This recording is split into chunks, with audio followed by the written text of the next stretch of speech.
My name is Mike Sullivan. I'm a former IRS agent. I was a teaching instructor when I was there. I want to talk to you about what do you do when you get a final notice before seizure. Is that seizure imminent, and when is that seizure actually coming? Well, it is going to come. It is imminent, so I'm making this video to help drive this to you. By the way, I wrote a book called Exposing the Secrets for IRS Settlements. I'm not selling the book. I mean, you can buy it, but that's not why I'm making this video. IRS has a routine in which they send out all notices. They're in what's called the K-2 computer system. Your case, if you received the final notice, is sitting inside some really big server, just spitting out notice after notice to millions and millions and millions and millions of people. Yours is in there. IRS is going to do exactly what they say on that letter.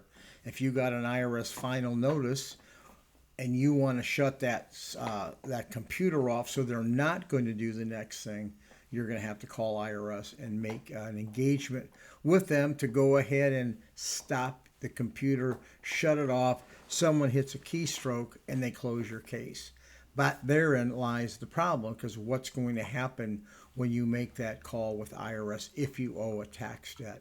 IRS is going to ask for all your returns to be filed. They're going to want to know if you're current. They're going to ask for a financial statement, where you work, where you bank, and they're going to get good information they want in case they want to take seizure action or enforcement action. That's exactly what they're going to do. And that's why you as a person, unless you owe a small amount, you can call them. If you don't owe a small amount, all your tax returns are filed. There's nothing wrong in calling IRS. Matter of fact, go ahead and do it.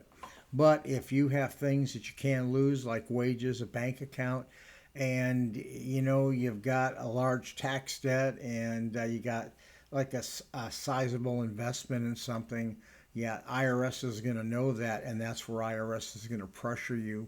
And you don't know to the extent of what they can and can't do. That's the problem that you have. People say, hey, Michael, can I call the IRS? Well, the answer, sure, you can call the IRS.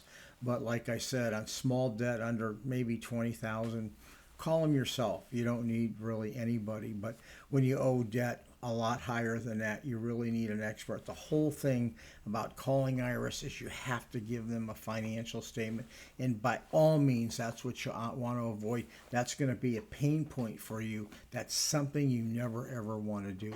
Anyway, if you need me, call me. Remember, your financial statement closes your case, drives your settlement. It drives everything that IRS is do. That's what you have to be careful, and that's why you really need a professional. Call me if you need me. I'm a former agent. I've worked thousands of cases. Thank you.